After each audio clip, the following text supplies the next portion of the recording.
Okay. Start it off the way you want to. What? Start off the way you always do. What? Telling you guys to shut up first? Yeah. This is the first time no one. Everybody's quiet and waiting. What is my take on Jonah being dead or alive? Why do I think that? All right, so let me explain my take on Jonah first, and then explain the story for those people who've never heard the story and why I think he's dead and not alive first. The story of Jonah. Anybody not know that story? Story of Jonah? Oh, excellent. Good. So I don't have to explain the story. When Jesus says, when people are asking for Jesus for a sign, what does he tell them to look for? What? Look to Jonah. Look to the sign of Jonah. All right? Who was in a whale 3 days. Jonah. Now, he didn't say, he actually says whale. He doesn't say fish. He says whale. Jesus does. But that's because Greek translation. So I'm not sure. I don't care what it is. I don't care if whale, fish, whatever you want to call it. Doesn't make a difference. I believe it's I don't know. I think it's a very specific creature specifically meant to eat Jonah that God created before Jonah was even born. But it doesn't make a difference. In that case, So, what if Jesus is telling everybody who's asking him a question, look to the sign of Jonah, and he explains the 3 days and then carries on, what sign is he talking about?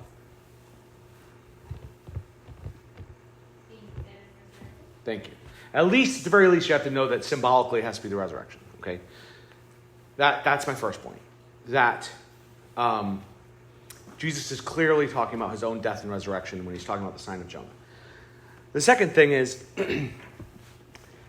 I know that someone could survive being swallowed by a fish or a whale or whatever. It's happened. It's actually happened. That it can happen isn't the point, right? If it's a miraculous event, the whole point is that it is a miracle, meaning that it's not something you see commonly, right? So that's the first thing. So just so everybody else knows. The second thing is the poem he writes, which is the second chapter of Jonah, which is the majority of a poem. It's a prayer that he says as he's going down, but the prayer he's saying as he's going down, or is either going down in the sea or from the moment the fish swallows him, even if you read it, only takes a couple seconds to say. But ultimately, he's not writing it live. The fish didn't eat him and a writing desk and a pen at the same time. He doesn't have a waterproof journal in his pocket. Just in case it gets swallowed by a whale, I can write this down. He's writing this after the events, later on. Right?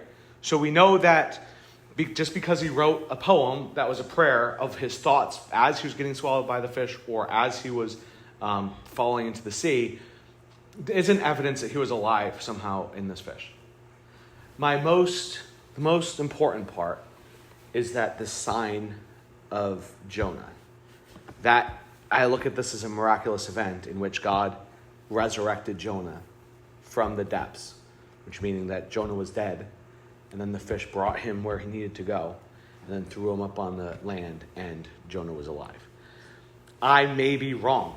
This is one of those things where I'm like, okay if I'm wrong, because it doesn't say it either way. And both are possible.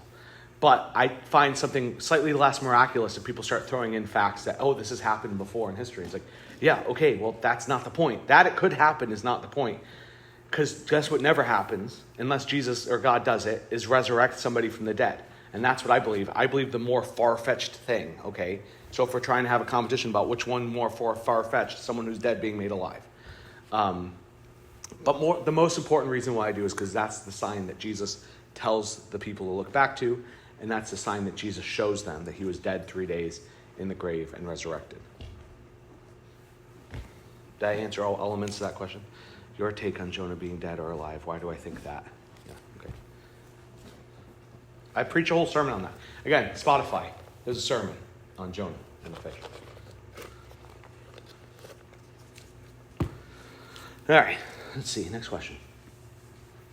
What does Matthew 8:18 mean? All right, Matthew 8:18. Huh? put that in. I didn't memorize Matthew 8:18. I have to read it.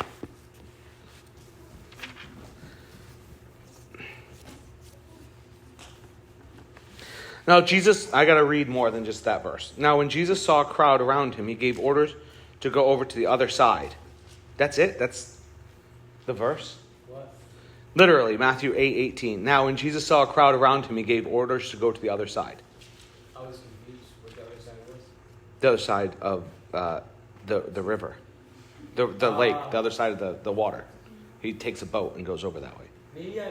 Because as he goes, remember, he heals a bunch of people. People start surrounding him. He goes to the other side of the water. He calms the storm. And then 2 men with demons are on the other side that he goes to. So that's the other side. What the person that wrote this down then was the entirety of the Maybe. All right. So I need to finish reading this. Okay. It wasn't me. I just want to, just in case. Okay. And the scribe came up to him and said, "Teacher, I will follow you wherever you go." And Jesus said to him, "Foxes have holes, and birds have of the air have nests, but the Son of Man has nowhere to lay his head." Another of the disciples said to him, "Lord, let me first go bury my father." And Jesus said to him, "Follow me, and let the dead bury their own dead."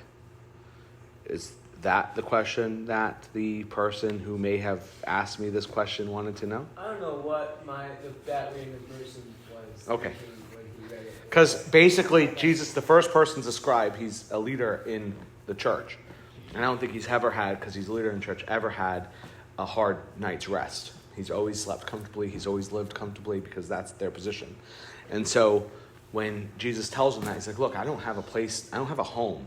Jesus was homeless. He lived with the disciples out and about. He never lived one place. And he said, "Look, you're going to be sleeping on the ground a lot. You're going to be sleeping on a boat a lot. You're going to be, it's not comfortable." And then the second person is somebody who's hesitant to follow Christ until he gets all his business in order. And his point is, you're always going to be waiting to follow me if you always have something going on. Anybody ever diet? Well, just wait, okay? Because we all do eventually. Everybody starts their diet on the 1st. Or a lot of people start on the 1st of January, New Year's. And that's really because all the good holidays where all the food is basically over, right? It's like nobody starts their diet the week before Thanksgiving and nobody starts their diet before Christmas because they want to eat all that food. And I don't say nobody as generalization. Unless is that what you're... Well, I was saying that there's a common thing where people will diet before Thanksgiving as a way of making up for the food that they will eat. Oh, yeah, yes. So most people, unless you're a wrestler, don't start cutting weight around Thanksgiving and because they want to eat that food. Those who start on the 1st normally give up by July because all the other eating holidays are over. Valentine's Day isn't that big of a deal. It's some chocolate or stuff. People can turn down Valentine's Day, especially all you losers who don't have girlfriends or boyfriends. And then, I'm just kidding. You don't count. You haven't been dating with him through Valentine's Day, so you don't even know. Does did You know count? what? Does what? Does did count? Did? Did. Used to. Did, yes. Does that count? I don't know. Anywho, All right. you were a loser and you still are a loser. So yes, you did be losers and now you still are. Yes. Okay. So anyways, Valentine's Day, and then what's the next holiday between Valentine's Day and Easter.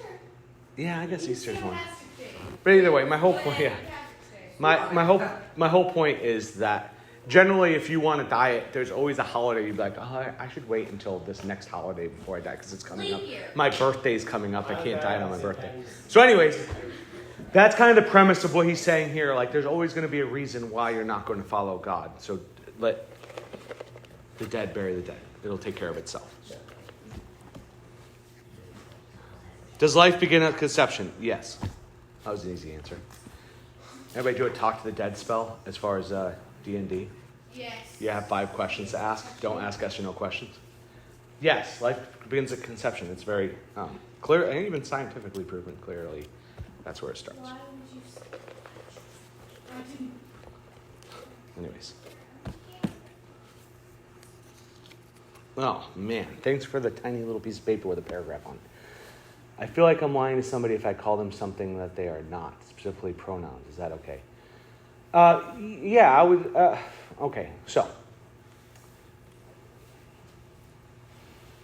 Let's say you legally changed your name. All right? Let's say your name was Gwen, and now you want to be called, you change your name legally to Greg. Which if I was Gwen, that's the perfect way to change your name.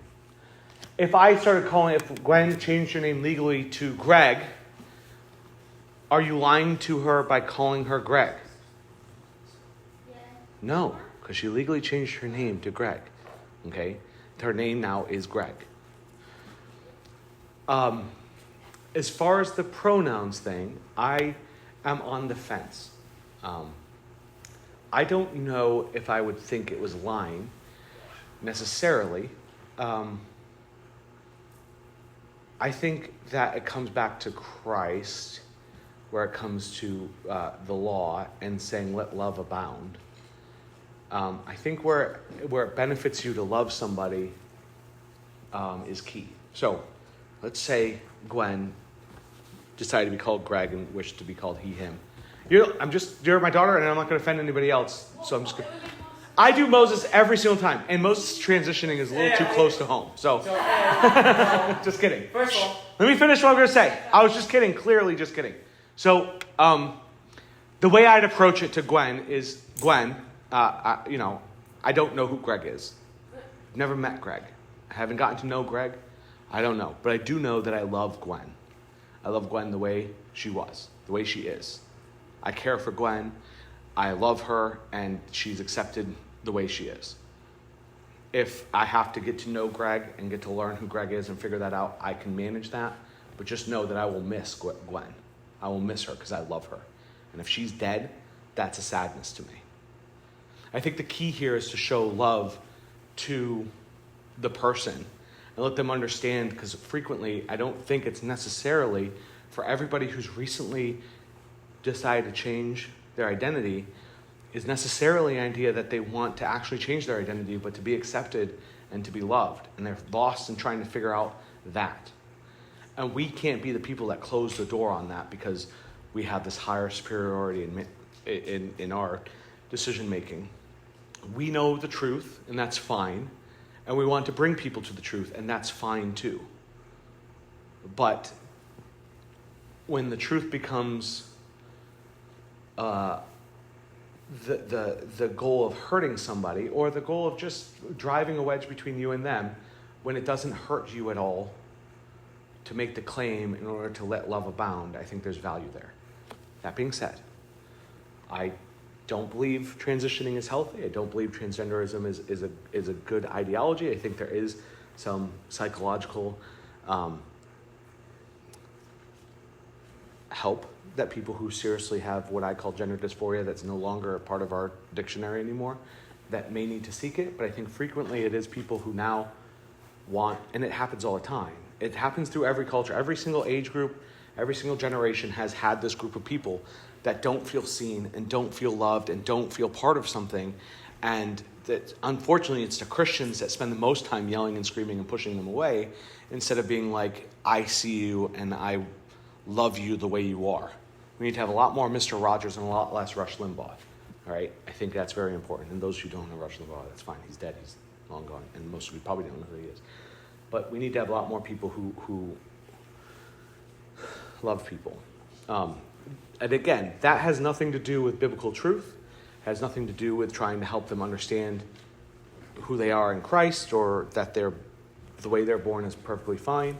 It's nothing to do with that. It has everything to do with the individual. I can't blanket a statement. I think it's case by case. Now, if somebody's militant and mean and rude and horrible to me about it, then I'm sorry. Like, I'm just going to be like, well, I don't know who you are, but I also am not going to be badgered verbally because I don't understand what you're trying to get through to me.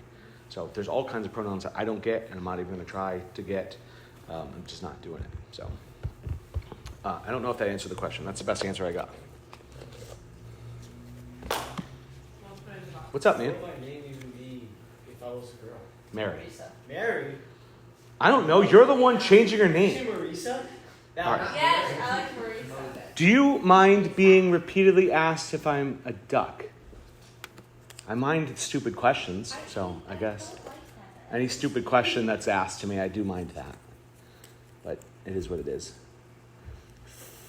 what's your favorite Bible story and quote why? I feel like I get this one about once a month. And it always changes. Yeah. I'll tell you right now. I'm really a big fan of what I preached today in Ezra. I thought that was interesting that the people are stuck in this time of repenting, and Ezra's given them 3 days to meet, and they're all outside. A whole large group of them are outside, and it's raining. And they said they trembled both because of what they had done and the rain. So they're sitting out there in the cold rain, and you can't figure out whether they're actually nervous about what's going to happen or if it's just cold rain. And then they make a decision, and they decide to be more diplomatic about it. Like, oh, well, we should wait until, it's rainy season. We should go home and do all this stuff. It did make me think it would be a lot more efficient if we did more outdoor meetings in the rain. But I don't know. There's a variety of different stories that I like a lot. Some that, like when Mary doesn't recognize Jesus and he's a gardener, or she thinks he's a gardener. And my thought is, what is he wearing that makes her think that he's a gardener? Is he carrying like a pitchfork and like standing there? And she doesn't see him. And one of my favorite quotes is just him saying her name, Mary. When he says her name, she recognizes who he is. I think that's a beautiful story of the resurrection. But yeah, those are my two answers.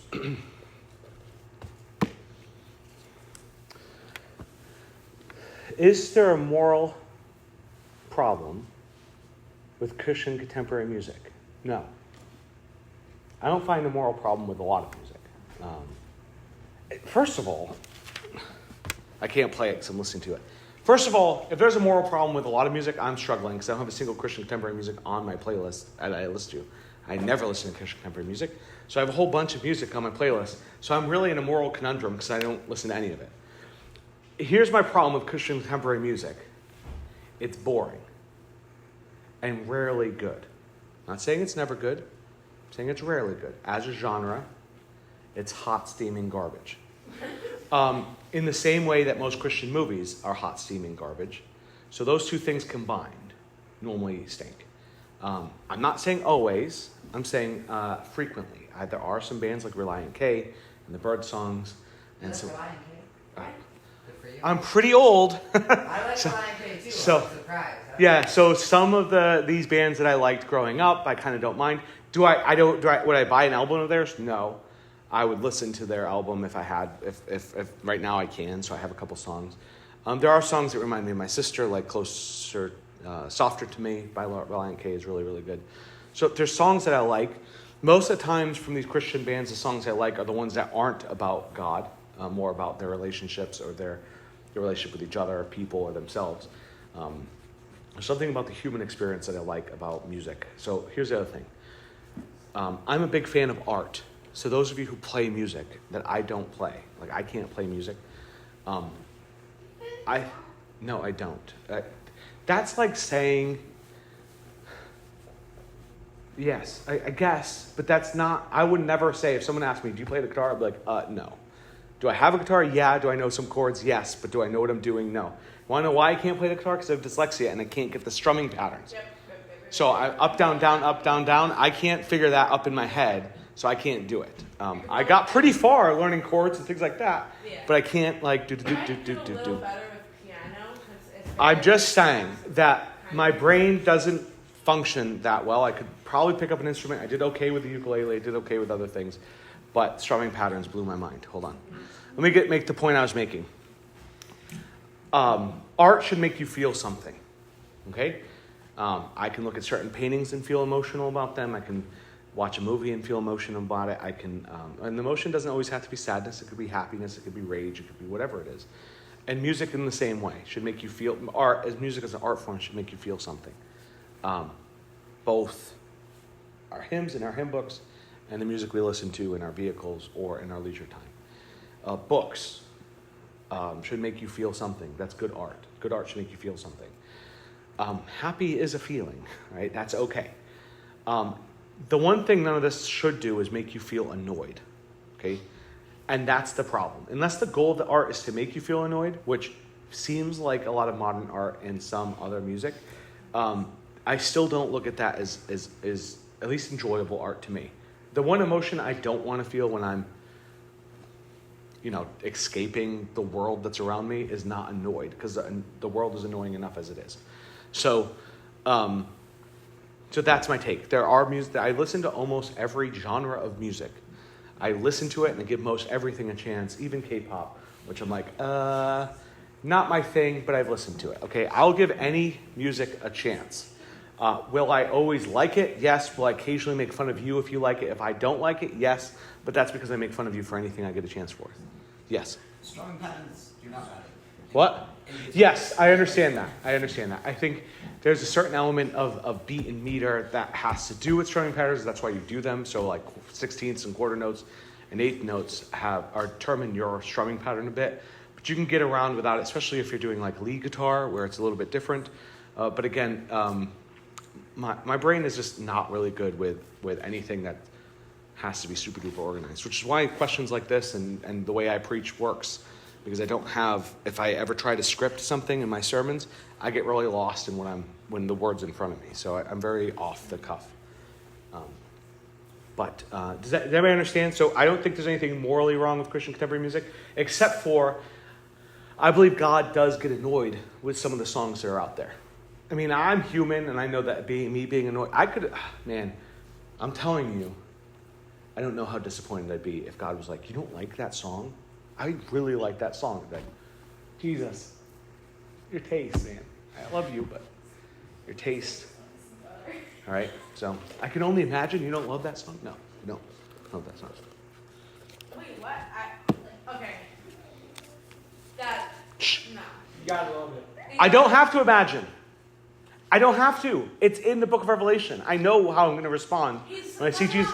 I'm not going to hug him. I'm not going to hug Jesus. I'm going to be terrified of him, and then he's going to have to hug me. I'm not going to initiate this hug, because I'm going to get destroyed in your presence. Very happy song. I know I don't care. I don't care. Anyways, do I need to wear a white wedding dress? No. I personally didn't wear one when I was there. Moses, you do not need to wear a white wedding dress. I assume this is your question. No. Okay, here. There are a lot of traditions within our wedding ceremonies that have existed for a long time, all right? And most of them are because of Western civilization and how kind of we've adapted a lot of traditions into our culture. The white wedding dress isn't something that's always existed. If you actually want to do it Adam and Eve's way, if we're all going back there, then nothing was appropriate at that time, or fig leaves, and then eventually animal skins. So it does not matter. Does there a symbolic nature to wearing a white dress? Yes. Symbolic nature is that you are you're presenting yourself to your husband with purity. What? You say rich? Yeah, back yes, right, back in the day. But the whole idea is most of these dresses, I would say for a lot of history, they were given down. So as the mom gave it to the daughter, and the daughter gave it to her daughter, and so on and so forth. They might have had one dress in the whole family that was specifically designated for their wedding dress, okay? But the symbolic nature of it, the idea behind it was presenting yourself purely to your husband, who wore like a dark suit. Or maybe if it's not the historical permanent thing of it, I really don't care what you think. 100% don't care what you think. But if you guys were picky and choosy about your arguments, I would much more likely listen to your disagreements. But since you would argue anything, I'm just going to ignore you when you raise your hand. So, anyways, and that's something you're going to have to learn, because I'm really at this point, I'm just like, well, jeez. That's, if it wasn't always, that is the reasoning now for the most part. So I personally, if someone came to me and they wanted to wear a different color than white, or not a wedding dress at all, I guess, I wouldn't really care. I think there's some value to it, but not so important that you're going to not feel comfortable, not feel beautiful for your husband, or whatever it is. So there you go.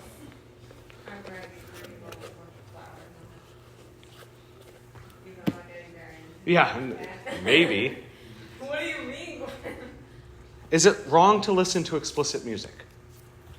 I would say it's... how do I answer this question without making myself guilty? No, just kidding. Okay, so when Paul says that my works are like filthy rags, what do you think he means? Yes. They can be used to sop up water from the floor. No, it's not what that means. No. Clever one. The Greek phrase is actually more like toilet paper, like filthy rags used to clean themselves up and discarded. That's what his works are. And he probably used explicit words to explain that but the Greek to the English translation, whoever was translating the Bible decided not to use those words. So when Xerxes said that he was going to make the people's house a dung heap, if they did not follow the word, he probably didn't say that. He was probably a little bit more explicit in his tone. Words have value and words mean things, and it's very important to use the right words for the right context, what you're trying to say. So if I am communicating to you all, for the most part, I'm not swearing, because there's better words to use. Have I swore? Yes. Do I swear occasionally? Yeah, sure. And I think whenever I do that, and I'm not justifying it, it could just be the Marine Corps and me click-clacking around back there and I just revert to my old self. Or I'm trying to intentionally use the word that will actually have the impact that I'm trying to make. It could be around my kids, and it could be around the guys I work with, but it's reserved. And like anything else, my temper or anything else, it's reserved for specific times, specific moments, specific things. There's something dull about overly explicit music. And I think that's, if it's a crime or morally wrong, it's the idea that these people can't think of better words to use. Or better topics, for that matter. Again, music should make you feel something, and not just like, I want to go to the club and get drunk, right? It should make you feel, if it's art, like it should make you feel something. And I think words have power and meaning. So I believe a sandwich is a sandwich. I'm just kidding. So words have power and meaning. And so if you're going to use words, you should use the right ones for the right occasions. And so I think that's really important to do that. In a similar thing with movies and film, like, I think you should be careful. I think one thing I've learned is when you allow your kids to swear or give them permission, they tend to fly off the rails and not have self-control. So you have to kind of teach self-control first and then say, well, once you have self-control, then you can manage to figure out how you're going to use those words. But again, there are films that overdo it and you feel like, I feel like this is bad writing. Like, you could probably figure out the better way to talk here. And there's times where it's used and you say, okay, well, that sounds like the way these people would talk and how it works, and it's just the way it is. But morally, probably, I would say that. Morally, it's probably wrong, especially if it influences the way you talk.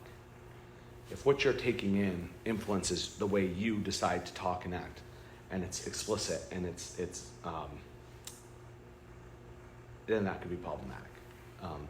I'll give you an example. I used to watch a show called Sopranos. Have you seen the show Sopranos? Oh, good for you. It's definitely not something I think anybody in the youth group I would expect to, but maybe. So I can watch it and be okay. I can manage.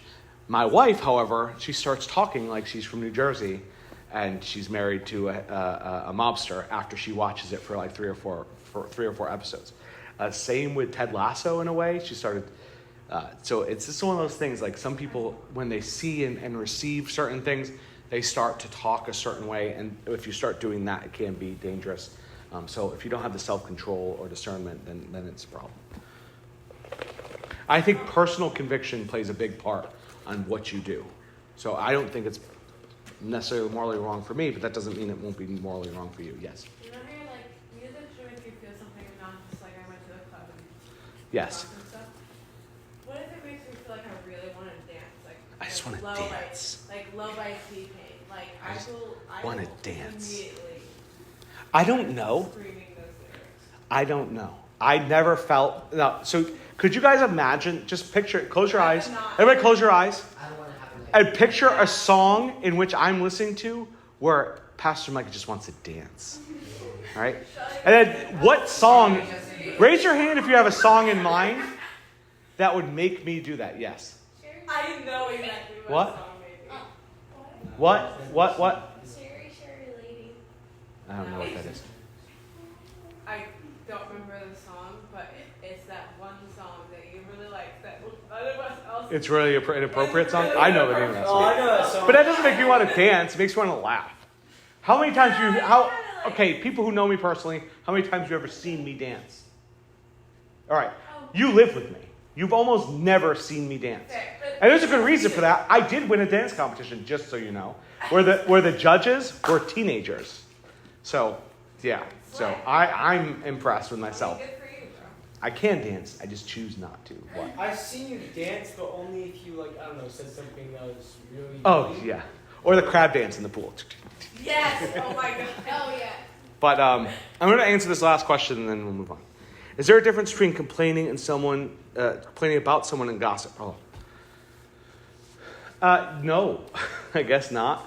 Then Dad, you gotta answer something. I have a couple different things. Okay, so first of all, complaining. There's a difference between complaining and complaining is I define complaining as having a problem with no solution. All right, so if I'm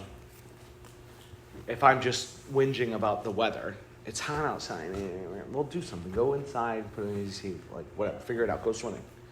That's complaining about things you can't control. Complaining about things that you just choose not to do anything about. That always bothers me. So complaining to me is having a problem without presenting a solution. The problem with when you're complaining about people is your solution is like, I should just murder them or cut them off or stop talking to them. No. So that's sometimes the problem with that. So frequently my kids hate me because every time they complain about somebody to me, I normally give them the solution.